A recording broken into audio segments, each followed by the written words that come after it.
Greek नाम का आदमी जो कि अफ्रीका के ऐसे जंगल में फंस जाता है जहां दूर दूर तक उसकी सुनने वाला कोई नहीं होता।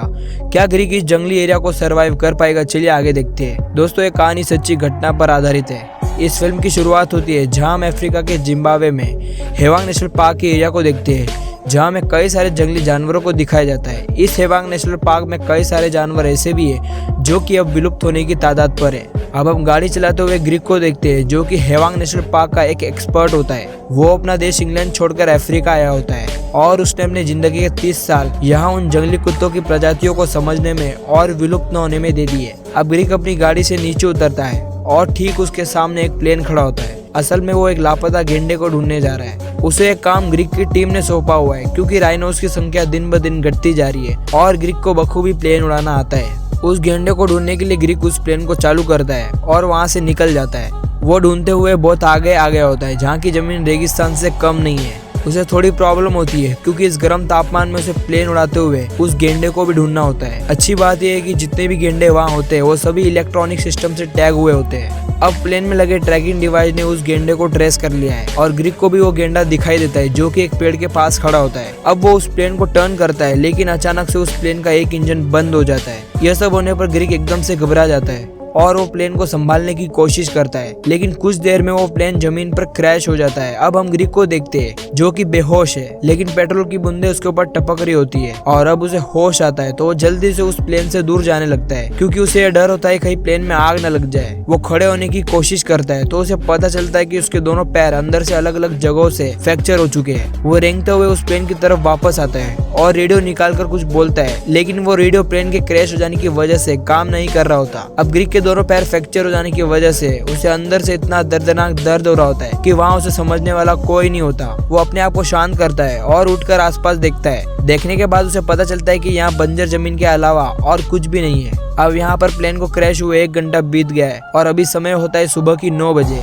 ग्रीक करीब रोड से 27 किलोमीटर दूर होता है। ग्रीक के मन में विचार चलते हैं। वो सोचता है कि जब तक किसी को पता चलेगा कि मैं यहाँ हूँ तब तक मैं शायद जिंदा भी रहूंगा या नहीं। और ग्रीक को भी बढ़ती गर्मी और जंगली जानवरों का सामना भी करना पड़ सकता है जो कि बहुत बड़ी मुसीबत है। ग्रीक ये भी जानता है कि रात होने पर जंगली जानवर शिकार करने को निकलते हैं। और अब इसके बाद ग्रीक दर्द के मारे चिल्ला रहा होता है। उसके पैर में बहुत ही ज्यादा दर्द हो रहा होता है। वो अपने जूतों को निकालने का सोचता है जो कि पॉसिबल नहीं है। ग्रीक की नजर पीछे जाती है जहाँ उसे एक पेड़ दिखाई देता है। वो सपोर्ट के लिए रेंगते हुए उस पेड़ के पास जाता है। जैसे ही वो उस पेड़ का सपोर्ट लेता है तभी उसकी पीठ पर उस पेड़ के कांटे घुस जाते हैं जहाँ वो दर्द के मारे और चिल्लाता है। वहाँ से वो एक कांटों से भरी डाल को तोड़ता है और उसकी मदद से अपने जूतों की लेस को खोल देता है, लेकिन उसे थोड़ा भी आराम नहीं मिलता। वो अपने जूतों को निकालने का फैसला करता है। आजू बाजू देखने पर उसे एक लकड़ी मिलती है जिसकी मदद से वो जूतों को निकालता है। निकालते समय उसे हद से ज्यादा दर्द होता है क्योंकि उसके पैर अंदर से सूज गए थे। ग्रीक अपने मुंह में एक लकड़ी का टुकड़ा फंसाता है ताकि वो दर्द को बर्दाश्त कर पाए। अब जैसे ही लकड़ी की मदद से वो जूतों को निकालता है तो दर्द के मारे वो उस लकड़ी को ही चबा जाता है। वो लकड़ी पूरी तरीके से सड़ चुकी थी जिसमें दीमक लगे होते हैं। ग्रीक तुरंत ही थूकने लगता है जिसके बाद वो फटाक से दोनों जूतों को निकाल देता है। निकालने के बाद उसे अब थोड़ी राहत मिलती है, लेकिन अभी भी दर्द कम नहीं हुआ था। ग्रीक अपनी घड़ी में टाइम देखता है तो उसे पता चलता है कि सिर्फ जूते निकालने में उसे 2.5 घंटे लग गए।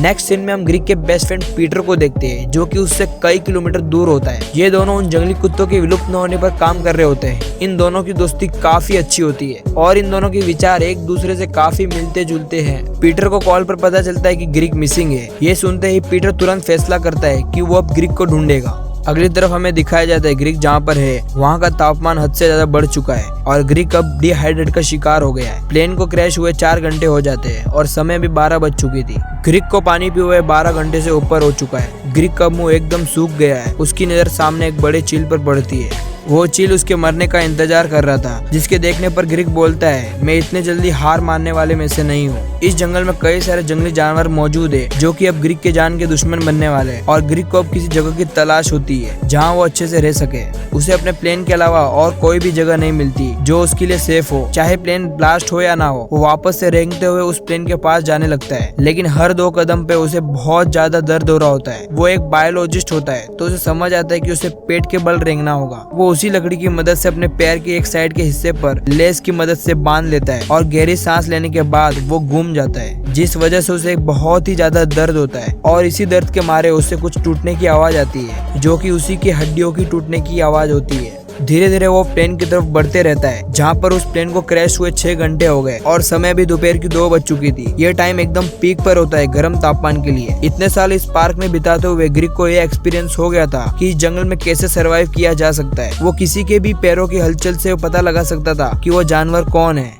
तभी पीछे वो देखता है कि कई सारे हाथियों के झुंड उसकी तरफ आ रहे होते हैं। ग्रीक एकदम शांति से लेटा हुआ है। वो समझ जाता है कि हाथी के सामने बिल्कुल भी हलचल नहीं करनी है। अगर उसने थोड़ी भी हलचल की तो वो मारा जाएगा। हाथी वहाँ आते और मुड़कर वापस चले जाते हैं, जिसके बाद वो चैन की सांस लेता है। वो रोने लगता है, लेकिन उसकी आंख से आंसू नहीं आते क्योंकि उसके शरीर में पानी की कमी हो चुकी थी। अगली तरफ पीटर ग्रीक को ढूंढना शुरू करता है। पीटर के साथ एक और आदमी होता है जिसका नाम नॉर्मन है। दोस्तों, ये पार्क करीब 1200 किलोमीटर में फैला हुआ है। नॉर्मन कहता है कि ग्रीक ने अभी किसी भी रेडियो से संपर्क नहीं किया है। पीटर कहता है कि हमें उस गेंडे को ढूंढना चाहिए जो कि टैग हुआ होता है, लेकिन ट्रैकिंग डिवाइस ग्रीक अपने साथ लेकर गया होता है। बिना ट्रैकिंग डिवाइस के ग्रीक का प्लेन कहाँ क्रैश हुआ था वो पता लगाना बिल्कुल भी मुमकिन नहीं है। नॉर्मन कहता है कि हमारी टीम ने प्लेन की मदद से एयर सर्च शुरू कर दी है, लेकिन ग्रीक का अब तक कोई पता नहीं चला है। पीटर को लगता है कि ग्रीक को जल्द से जल्द ढूंढना होगा। अगर ग्रीक प्लेन क्रैश से बच भी गया होगा तो वो इन जंगली जानवरों से नहीं बच सकता। जैसे जैसे समय बीतता जा रहा था, ग्रीक का बचना और भी ज्यादा मुश्किल हो रहा था। सीन चेंज होता है और प्लेन को क्रैश हुए 8 घंटे हो जाते हैं और समय अभी शाम की 4 बज चुकी थी। ग्रीक रेंगते रेंगते उस प्लेन के पास पहुंच चुका था और दर्दनाक दर्द,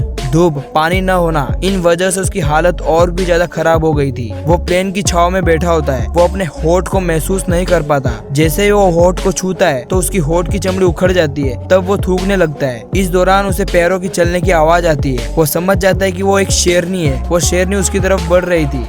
एक एक्सपर्ट होने की वजह से ग्रीक को यह मालूम होता है कि जंगली जानवरों से कैसे बचा जाए। अब वो बहुत सावधानी से अंदाजा लगाता है कि शेरनी की दूरी और सही समय पर उसे एक जोरदार आवाज करनी होगी। असल में दोस्तों, यहाँ ये बताया गया है कि जंगली जानवर अक्सर सामने से तेज आवाज आने पर वहाँ से भाग जाते हैं। इसी टेक्निक का इस्तेमाल ग्रीक यहाँ पर कर रहा था। अब एकदम परफेक्ट टाइम था ग्रीक को डंडा उठाकर प्लेन पर मारने का। वो डंडा मारकर जोर से आवाज करता है। वो आवाज काफी जोर से होती है, जिससे शेरनी थोड़ा दूर भागने लगती है और जोर से मारने पर वो शेरनी वहाँ से भाग जाती है। अब धीरे धीरे शाम होती है और जो प्लेन ग्रीक को ढूंढने के लिए निकला था वो वापस चला जाता है। इस प्लेन की आवाज ग्रीक ने सुना भी होता है। ग्रीक इस प्लेन को आवाज भी मारता है, लेकिन वो प्लेन वहाँ से चला जाता है। ग्रीक अब मायूस होता है। उसे लगता है कि अब उसे सुबह तक का इंतजार करना होगा और शायद ही वो यहाँ जिंदा भी बच पाएगा, क्योंकि जंगल दिन से ज्यादा रात में खतरनाक होता है। प्लेन को क्रैश हुए 10 घंटे हो चुके हैं और समय भी शाम की 6 बज चुकी है और ग्रीक अभी भी उसी हालत में वहाँ होता है। सीन चेंज होता है और हमें वापस नॉर्मन और पीटर को दिखाया जाता है, जो कि वापस अपने कैंप की तरफ लौट रहे होते हैं। लेकिन पीटर का मन नहीं मानता। वापस से गाड़ी निकाल कर ग्रीक को ढूंढने चला जाता है। इधर उधर ढूंढने के बाद उसे ग्रीक नहीं मिलता। पीटर को अपने आप पर बहुत गुस्सा आता है। उसने कुछ लोगों को ये भी बोलते हुए सुना कि अब तक ग्रीक मर चुका होगा, लेकिन पीटर को पूरा यकीन था कि ग्रीक हार मानने वालों में से नहीं है। अगली तरफ ग्रीक ये सोच रहा होता है कि वो अगले दिन का सूरज देख भी पाएगा या नहीं, लेकिन थोड़े टाइम बाद उसकी सोच बदलती है और वो अपने आप से कहने लगता है कि मैंने अपनी जिंदगी में जो भी किया है बहुत अच्छा किया है। मैंने मेरे पैशन को फॉलो किया है और मुझे अब मौत से भी डर नहीं लगता। वो अपने आप को हिम्मत देता है और कहता है कि मैं यहाँ सरवाइव कर सकता हूँ। अगर मैं मरूंगा तो भी लड़ते हुए मरूंगा। ये सब कहकर वो अपने आप को मोटिवेट करता है। अब रात होती है। अक्सर रात में जंगली जानवर शिकार करने को निकलते हैं। दूसरी तरफ पीटर भी बहुत परेशान होता है। वो जानता है कि इस जंगल में रात गुजारने से अच्छा वो मरना पसंद करेगा। अब ग्रीक इस जंगल में बहुत अकेला होता है और वो अलर्ट होता है। वहाँ पर बहुत ही ज्यादा सन्नाटा होता है और इस जंगल ने अब ग्रीक की परीक्षा लेनी शुरू कर दी थी। ग्रीक अपने प्लेन से स्टील का रॉड लेता है और ग्रीक को अब बस उस एक ही जानवर से डर लग रहा होता है, जो कि है लकड़बग्गा। आगे हम देखते हैं कि पीटर अब बहुत ही टेंशन में होता है। वहाँ पर नॉर्मन भी आता है और उसे कहता है कि इस जंगल में प्लेन क्रैश होना और पूरी रात बिताना ग्रीक का बच पाना मुश्किल है। हमारा वहाँ पर ग्रीक को ढूंढना कोई फायदा नहीं होगा। पीटर मना करता है और नॉर्मन को कहता है कि मुझे पूरा विश्वास है कि ग्रीक अभी जिंदा होगा और वो कभी हार नहीं मानेगा। वापस हमें ग्रीक को दिखाया जाता है, जहाँ पर प्लेन को क्रैश हुए 20 घंटे हो चुके हैं और समय अभी सुबह की 4 बज चुकी थी। अब थोड़ी देर बाद ग्रीक का डर सच होने वाला था। ग्रीक को किसी की चलने की आवाज आती है और वो कोई नहीं बल्कि लकड़बग्गा होता है। ग्रीक अब एकदम शांत होता है और लकड़बग्गे को पास आने देता है और सही समय का इंतजार करता है। जैसे ही लकड़बग्गा उसकी तरफ आता है तो ग्रीक अपनी उस रोड से जोर से उस प्लेन को ठोकने लगता है। ये सुनते ही लकड़बग्गा अपने कदम पीछे लेते हुए वहाँ से चला जाता है। अब सूरज निकलने में 1 घंटा बाकी होता है और ये 1 घंटा ग्रीक के लिए बहुत ही लंबा होता है। दूसरी तरफ पीटर भी नहीं सोया होता है। वो भी सुबह होने का इंतजार कर रहा होता है और ऑफिस में पीटर को यह भी पता चलता है कि कल सुबह ग्रीक को ढूंढने 15 लोग आने वाले हैं। ताकि जल्द से जल्द और ज्यादा से ज्यादा एरिया में ग्रीक को ढूंढा जाए। अब इतनी लंबी रात निकालने के बाद ग्रीक के सामने सूरज उग चुका था। ग्रीक सोच रहा होता है कि आज अगर मुझे किसी ने नहीं ढूंढा तो मैं मारा जाऊंगा। अब सुबह की 7 बज जाती है और क्रैश हुए प्लेन के 23 घंटों के बाद ग्रीक को ढूंढने के लिए एक प्लेन उड़ान भरता है।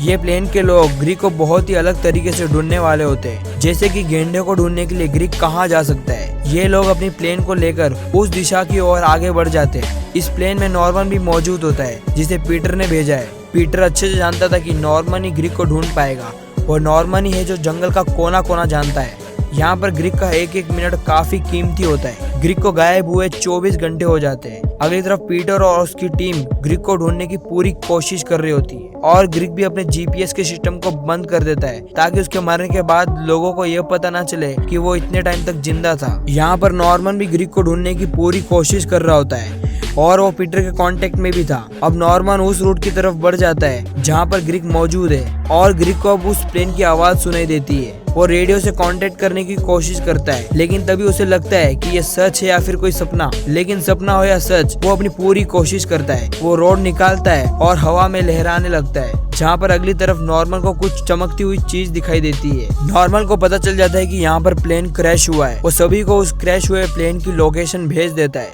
ग्रीक को यहाँ ये भी मालूम नहीं होता कि उस प्लेन ने उसे देखा भी है या नहीं, लेकिन वो अपनी कोशिश नहीं छोड़ता। अगली तरफ नॉर्मन भी वहाँ से निकल जाता है क्योंकि वहाँ पर प्लेन लैंड नहीं हो सकता।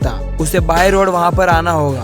अब पीटर को भी ग्रीक की लोकेशन मिल चुकी थी, लेकिन अभी भी सभी लोग परेशान होते हैं क्योंकि उन्हें नहीं मालूम था कि ग्रीक अभी जिंदा भी है या नहीं। पीटर वहाँ से जाने लगता है, लेकिन नॉर्मन उसे मना कर देता है क्योंकि उसे लग रहा होता है कि पीटर मर चुका है। लेकिन पीटर उसकी बात नहीं मानता है, उसे ग्रीक को देखना है। वो सब गाड़ी में बैठ जाते हैं और ग्रीक की तरफ रवाना हो जाते हैं और ग्रीक भी अब धीरे धीरे बेहोश होने वाला होता है और वैसे ही उसे किसी की चलने की आवाज सुनाई पड़ती है। वो जैसे ही देखता है तो उसे दिखाई पड़ता है कि पीटर और उसकी टीम उसकी तरफ बढ़ रही है। ग्रीक को देखते ही पीटर और उसकी टीम दौड़ते हुए आते हैं। पीटर को देख ग्रीक बहुत खुश हो जाता है। अब जल्दी से ग्रीक को पानी पिलाया गया, लेकिन ग्रीक की हालत इतनी कमजोर हो चुकी थी कि वो अब बोल भी नहीं पा रहा था। पीटर को ग्रीक पर पूरा विश्वास था और इसी विश्वास ने ग्रीक की आज जान बचा ली। और इसी के साथ इस फिल्म की अच्छी एंडिंग हो जाती है।